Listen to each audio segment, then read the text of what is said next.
নিজের ওড়নার দিকে একবার যে লজ্জায় ঘৃণে ছুটে দরজার সিটকেনি খুলতে গেল। ইভান সাথে সাথে মুস্কানকে টেনে বিছানার কাছে নিয়ে ছুঁড়ে ফেললো। মুস্কান ভয়ে ভয়ে পিছুতে লাগলো। আমাকে যেতে দিন, দয়া করুন আমাকে, আমার সাথে এমন করবেন না বলে অনেক আকুতি মিনতি করতে লাগলো। ইভান চোখ বুজে ঠোঁট দুটো জিহ্বা দিয়ে ভিজিয়ে নিয়ে এগোতে লাগলো। ইভানের নজরে পড়েছে বাবু, তোমাকে টেস্ট না করে ছেড়ে দেব বলেই মুস্কানকে টেনে জোর করে বিছানায় চেপে ধরতে মুস্কান জোরে এক চিৎকার দিল। ইভান মুস্কানের ঘাড়ে বিশ্রীভাবে ঠোঁট দিয়ে আলিঙ্গন করতে মুস্কান তার সর্বশক্তি দিয়ে ধাক্কা দিতে লাগলো। তবুও কোনো লাভ হলো না। মুস্কানের কাঁধের জমার অংশ এক হাত ছিঁড়ে ফেললো। মুস্কান চিৎকার করতে শুরু করলো। তার চিৎকার চার দেয়ালে সীমাবদ্ধ রইল। অবশেষে হু হু করে কেঁদে উঠল। আমার সাথে কেন এমন হয়? কেন আমি বারবার এমন পরিস্থিতির শিকার হই? আল্লাহ, ইয়াশফা, ইয়ারানা আপুরাও তো আমার মতো মেয়ে, ওরা তো আমার থেকে বড়, কই ওদের দিকে তো কেউ খারাপ দৃষ্টিতে ফেলে না, বা ওদের জীবনে তো এমন খারাপ পরিস্থিতি আসে না। কি পাপ করেছি আমি? ডুকরে কেঁদে উঠল মুস্কান। ইভান নিজের শার্ট খুলতে শুরু করলো। মুস্কান ইভানকে এক ধাক্কা দিয়ে সরাতে ইভান আবারও বিছানায় চেপে ধরলো তাকে। এক হাত পেটে খামচে ধরে ঘাড়ে কামড় বসালো। দরজায় ৩-৪ বার কাঠ দিয়ে ধাক্কা দিতে দরজা খুলে গেল। বিছানায় তাকাতে ইমনের মাথায় রক্ত উঠে গেল। হাতটা শক্ত মুঠ করে রক্ত বর্ণ চোখে তাকালো ইমন। ইভানের ভয়ে গলা শুকিয়ে গেল।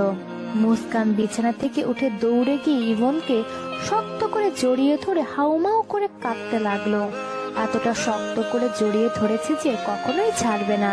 সে যেন তার সব থেকে নিরাপদ জায়গাটা পেয়ে গেছে। প্রাণপণে সেই জায়গাটা ধরে রাখতে চাইছে সে, কোনোভাবেই হারাতে চাইছে না। ভয়ের মাঝে, কঠিন পরিস্থিতিতে মুস্কান নিজের অজান্তেই ইমনকে বুঝিয়ে দিয়েছে সে তাকে কতটা আপন ভাবে, কতটা ভরসা করে। কাজের লোকগুলো মাথা নিচু করে দাঁড়িয়ে আছে। ইমন স্ট্রেট হয়ে পুরো শরীর শক্ত কাঠের মতো করে দাঁড়িয়ে আছে। ইভান বলল, দাদা ভাই, এই মেয়েটা আমার ঘরে এসে দরজা বন্ধ করে দিয়েছে জোর করে আমার সাথে, তুই বিশ্বাস করছিস না? মুস্কানের কান্নায় ইমন বেশ বুঝতে পারলো মেয়েটা প্রচন্ড ভয় পেয়েছে। ইভানের কথা তার কানে গেল না। সে মুস্কানের দুহাতে দু কাঁধ ধরতে থমকে গেল। রক্তবর্ণ চোখে ইভানের দিকে তাকালো। মুস্কানকে ছাড়িয়ে নিজের কোটটা খুলে পরিয়ে দিল। মুস্কান ভয়ে সমান তালে কেঁপে চলেছে। ডুকরে কেঁদে উঠেছে ফিরোজা। মুস্কানকে জাপটে ধরল। ইভান ইমনকে বুঝাতে একটু এগুতে ইমন হাত মুঠ করে নাক বরাবর এক ঘষে দিল। নাক দিয়ে গলগল করে রক্ত পড়তে শুরু করলো। বাজে ভাষায় গালি দিয়ে ইভানকে আরো কিছু বলার সুযোগ না দিয়ে একের পর এক ঘুষি দিয়ে যাচ্ছে। মুস্কান আরো দ্বিগুণ ভয় পেয়ে যাচ্ছে এসব দেখে। তোর সাহস কি করে হয় ওর গায়ে হাত তোলার? ওর দিকে চোখ তুলে তাকানোর সাহস কোথায় পেলি তুই? নিজের কুকর্মের দোষ ওর ওপর চাপাচ্ছিস। তুই আমাকে এখনো চিনতে পারিসনি। তুই কি ভেবেছিস এই পুরো বাড়িতে এতগুলো অপরিচিত মানুষের মাঝে ওকে আমি রেখে যাই কোনো প্রকার সেফটি ছাড়াই? ইমন চৌধুরী এত কাঁচা কাজ করে না। তুই যখন ওকে তোর রুমে নিয়ে গেছিস বাহানা দিয়ে, আমি তখন রাস্তায় তোর মতলব বুঝতে পেরে এই ড্রাইভারকে দিয়ে ড্রাইভ না করিয়ে নিজে ড্রাইভ করে এসেছি। মুস্কানের আশেপাশে একটা পিঁপড়ের উপস্থিতিও আমি 100 মাইল দূর থেকে টের পাই, বুঝছিস? বলেই ঘাড়ে চেপে ধরলো। এক হাতে টেনে হিচড়ে নিচে নেমে চিৎকার করে সকলকে ডাকতে লাগলো। নাজমা চৌধুরী রুম ছেড়ে বেরিয়ে বোঝার চেষ্টা করলো কি হচ্ছে। ইভানকে রক্তাক্ত অবস্থায় দেখে বলল, এ কি ইভান দাদু ভাইয়ের কি হয়েছে? উপর থেকে ইয়ানা, ইয়াশফা সহ সাজিয়া বেগম নেমে এলেন। ছেলের অবস্থা দেখে সাজিয়া বেগম এক চিৎকার দিয়ে কাঁদতে কাঁদতে ইমনের হাত থেকে ছাড়িয়ে ছেলেকে জড়িয়ে কাঁদতে লাগলো। আমার ছেলেকে খুন করে ফেলেছে গো, আমার কলেজাটাকে আঘাত করেছে গো। ইমনের দিকে রাগে চোখে চেয়ে বলল, খুনি? তুই আমার ছেলেকে খুন করতে গিয়েছিলি যাতে এই পুরো সম্পত্তির মালিকানা শুধু তুই একা পাস? এদিকে নাজমা বেগম সহ ইয়ানা ইয়াশফা সবটা বুঝে গেছে মুস্কানকে দেখে। ইমন হাত তুলে থামিয়ে বলল, ব্যাস, আপনি আর একটা কথা বলবেন না। আপনার গুণধর পুত্র কি করেছে জানতে চান? মুস্কানকে এক হাতে টেনে কোটটা সরিয়ে জামার ছেঁড়া অংশ দেখিয়ে আবার কোটটা পরিয়ে দিয়ে বলল, এইটুকুন একটা মেয়েকে আপনার ছেলে ছাড়তে চাইনি। আমি যদি ঠিক সময় না আসতাম কি হতো ভাবতে পারছেন? এমন জঘন্য ছেলের জন্য চোখের জল না, থুতু আসা উচিত। এবার সাজিয়া চৌধুরী খেপে গেল। মুস্কানের সামনে গিয়ে মুস্কানকে থাপ্পড় দেওয়ার জন্য হাত তুলতে ইমন হাত ধরে ফেলল। সাজিয়া বেগম বললেন, ও, এই মেয়ের জন্যই এসব। ইমন সাজিয়া বেগমের হাত ছেড়ে বললেন, এমন ভুল করার সাহসও দেখাবেন না। সাজিয়া বেগম বললেন, এই বাইরের মেয়ের জন্য তুমি আমার ছেলেকে আঘাত করেছো? আমার ছেলের দোষটা কোথায়, যেখানে এই বাড়ির বড় ছেলে পতিতালয় থেকে উঠে আসা একটা মেয়েকে নিয়ে দিন রাত ফুর্তি করছে? বড়রা যা যা করবে ছোটটা তো তাই শিখবে।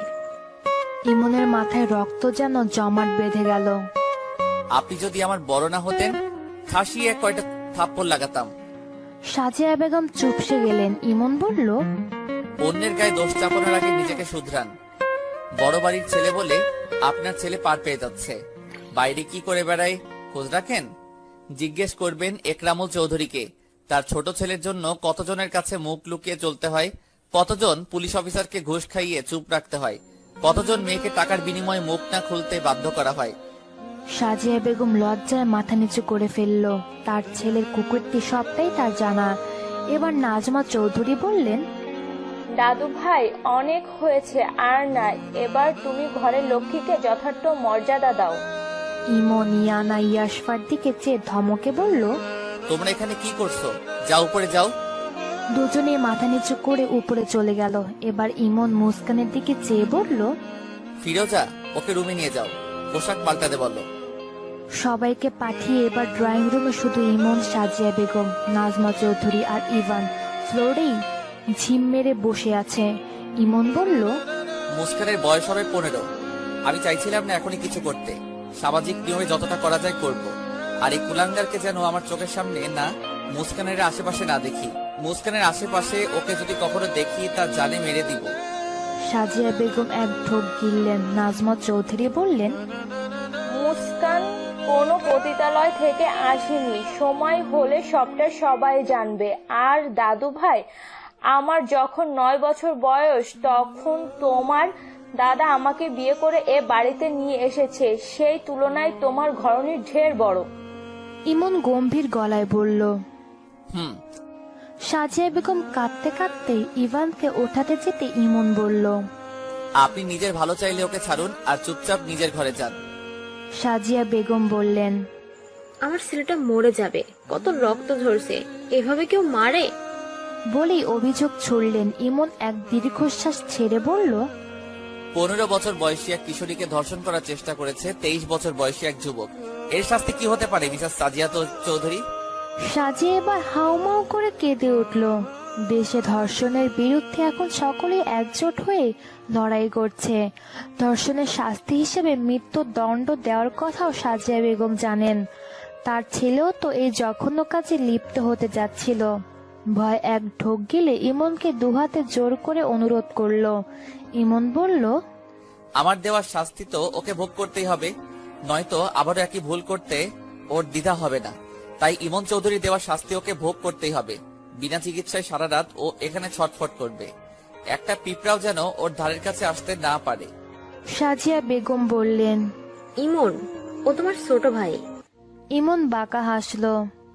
অন্যায়ের শাস্তি সকলকে পেতে হবে, হোক সে আমার ভাই, আমার বাবা, আমার মা বা আমার স্ত্রী।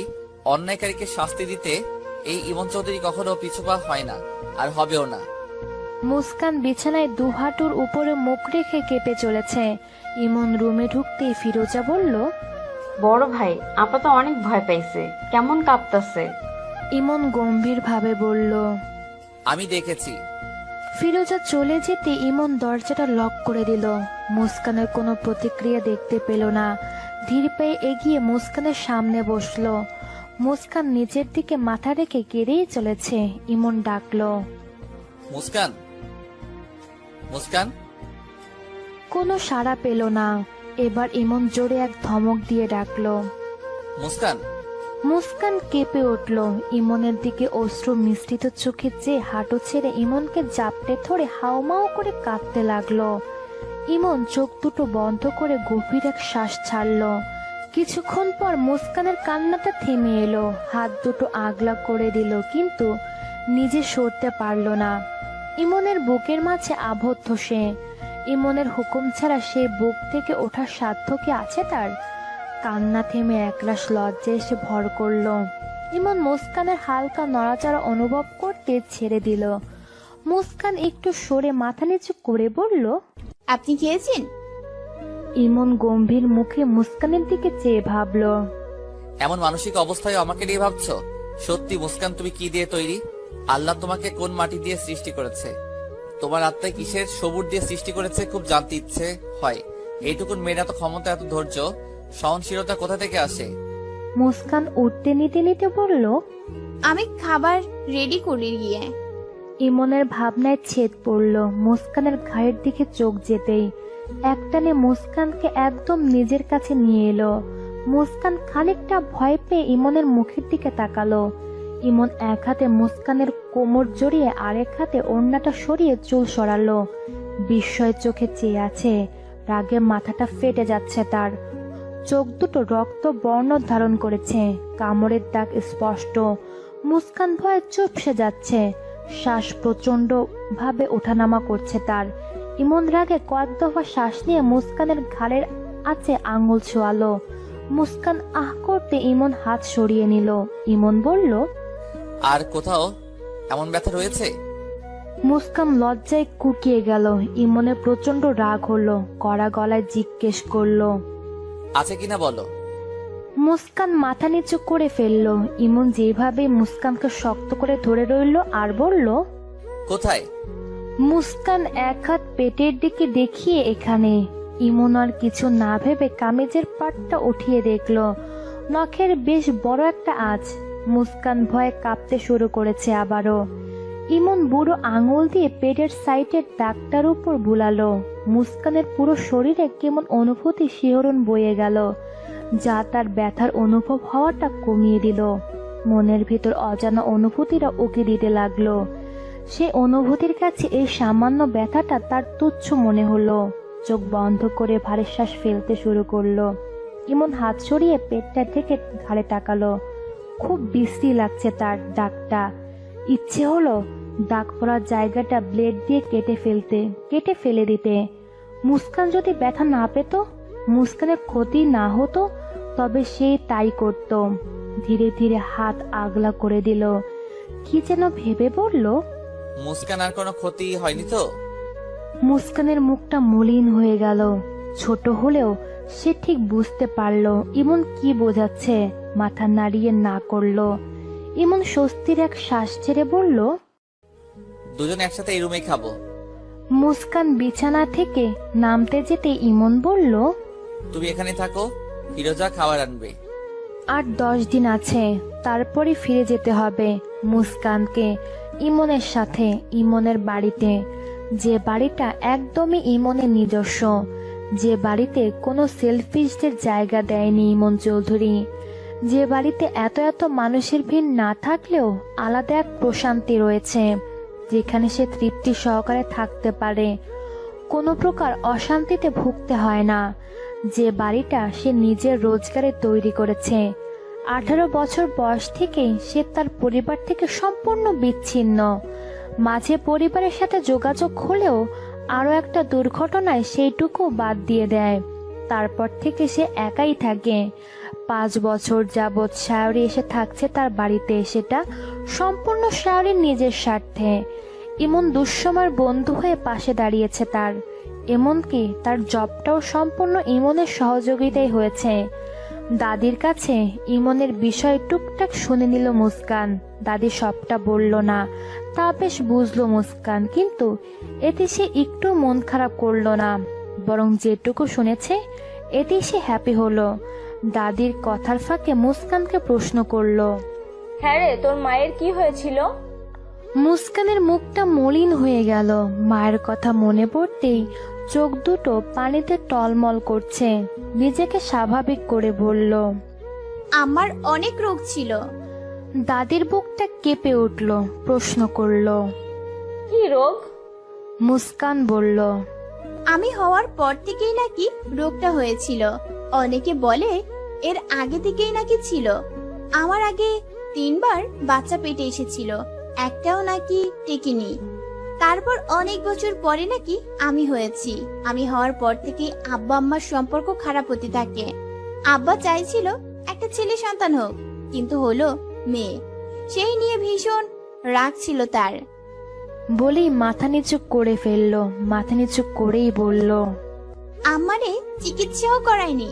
মানুষ বলতো চিকিৎসা করালে নাকি আমার আম্মা বাঁচত। বলেই হাউমাউ করে কাঁদতে লাগলো মুস্কান। দাদিও কান্নায় ভেঙে পড়ল। মুস্কানকে জড়িয়ে সেও কাঁদতে লাগলো। বহু বছরের চাপা আর্তনাদগুলো যেন বেরিয়ে এসেছে আজ। ইমন দাদিকে বলেছিল মুস্কান কিভাবে, কি পরিস্থিতি থেকে ইমনের কাছে এসেছে, কিন্তু তার মনে প্রশ্ন থেকেই গেল আর ভাবতে লাগলো। তারেক এমনটা কেন করবে? এমনটা করায় তার কি স্বার্থ থাকতে পারে? নিজের রক্তের সাথে এমনটা করতে একটুও আত্মা কাঁপলো না ওর? এত ভালোবাসা কোথায় হারিয়ে গেল? তাহলে কি আমিই ভুল ছিলাম আর বাকি সবাই ঠিক? আমি কি নিজের হাতে নিজের মেয়ের বলি দিলাম? কিন্তু সেই সময় তো আমারও আর উপায় ছিল না। কারো তো কোনো ক্ষতি হলো না, যা হওয়ার শুধু দুজনেরই হলো। হে আল্লাহ, দুনিয়াতে তাকে সুখ শান্তি দেওনি, পরকালে যেন তাকে সুখ দিও। কেউ যদি তার সাথে বিশ্বাসঘাতকতা করে থাকে তাহলে তার শাস্তি যেন সে দুনিয়াতেই পেয়ে যায়। মরার আগে এটাই চাওয়া, আমি যেন সবাইকে সব সত্যিটা জানাতে পারি। ইমন দাদু ভাইকে যেন সবটা জানিয়ে যেতে পারি। যে করেই হোক ওদের বিয়েটা আমাকে তাড়াতাড়ি দিয়ে দিতে হবে। বিয়ে না হওয়া অবধি সব সত্যি সামনে আনা যাবে না, তাহলে একরামুল বাধা হয়ে আসতে পারে আর আমাকে সব সত্যি খুঁজে বের করতে হবে। দাদি নিজের কান্না চেপে বলল। কাঁদিস না, আমার দাদু ভাই জানলে রাগ করবে। মুস্কান চুপ হয়ে গেল। মাথা তুলে দাদির দিকে তাকালো। দাদি বলল। আমার দাদু ভাই তোকে ভীষণ আপন করে নিয়েছে রে, তুইও আপন করে নিয়েছিস বুঝি? দাদু ভাইকে সারা জীবন এভাবেই আগলে রাখিস তো? মুস্কান লজ্জা পেয়ে গেল। অবাক চোখে দাদির দিকে চেয়ে রইল।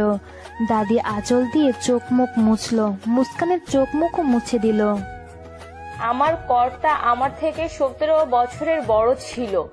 আমার সাথে যখন তার বিয়ে হয় তখন আমি 9 বছরের। হাফ প্যান্ট পরে বারবারই দৌড়াদৌড়ি করছিলাম। তখনই ইয়া বড় লম্বা খাম্বার মতো মানুষটা আমার সামনে দাঁড়ালো। আমি কোমরে হাত দিয়ে বললাম, আপনি কেডা? তখন উনি চোখের চশমা খুলে আমাকে ভালো করে দেখলো, আবার চশমা চোখে দিয়ে আমার বাড়ির ভেতরে ঢুকে আমার বাজানের সাথে কি জানি আলাপচারিতা সারলো। পরের দিনই বাজান আমারে কোলে করে নিয়ে বসিয়ে কর্তার সাথে বিয়ে পড়িয়ে দিল। প্রথম দিকে বিছানা ভেজাতাম, তা নিয়ে কর্তা যে কি রাগারাগি করতো, সংসার তো বুঝতামই না। স্কুলে ভর্তি করায় দিল। 6-এ ওঠার পর থেকেই কর্তা আমার সাথে রসিকতা করা শুরু করলো। আমি যে কি খেপে যেতাম, উনি যে আমার স্বামী বুঝতামই না। বুঝতাম তো যখন 9-এ পড়ি। সে সময় ছেলে মেয়েদের প্রেম হতো চিঠি আদান প্রদানের মাধ্যমে। আমাকেও এক ছেলে চিঠি দিল, তা দেখে কর্তার সে কি রাগ। ওই চিঠির জন্যই তো তাড়াহুড়ো করে এক বাচ্চার মা বানিয়ে দিল। একরামুলকে কোলে বসিয়ে এসএসসি পরীক্ষা দিলাম। এমন পরিবারের বউ হয়ে আসছিলাম যে তারা পড়াশোনাকে প্রাধান্য দিত বেশি। সেই সুবাদে আমারও শিক্ষিত হওয়া হয়ে গেল।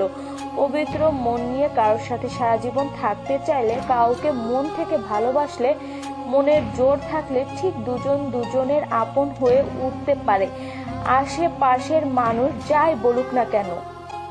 মুস্কান লজ্জায় মিয়ে যাচ্ছে কেমন। বুকের ভেতরটা হাতুড়ি পেটা শুরু হয়ে গেছে। এটা অবশ্য তার দোষ না, দাদিরও দোষ না, দোষটা বয়সের। এই বয়সে আবেগ ধরে রাখা তো বড়ই মুশকিল। অবুঝ বয়সে অবুঝ আবেগ, অবুঝ মন যাকে বলে। অল্প অনুভূতিতে বেশি মিইয়ে যায় মেয়েটা। মুস্কান নিজের সব জিনিসপত্র গুছিয়ে ব্যাগে রেখে ইমনের রুমে গেল তার জিনিসপত্র গোছাতে। ইমন বেলকনিতে বসে সিগারেট। হ্যালো বন্ধুরা, পরবর্তী পার্ট খুব তাড়াতাড়ি আসবে, তো সবাই অপেক্ষায় থাকো। আর চ্যানেলটি যারা এখনো সাবস্ক্রাইব করনি তারা পরবর্তী পার্ট দেখার জন্য চ্যানেলটি সাবস্ক্রাইব করে রেখো। ধন্যবাদ সবাইকে, আমাদের সাথেই থেকো।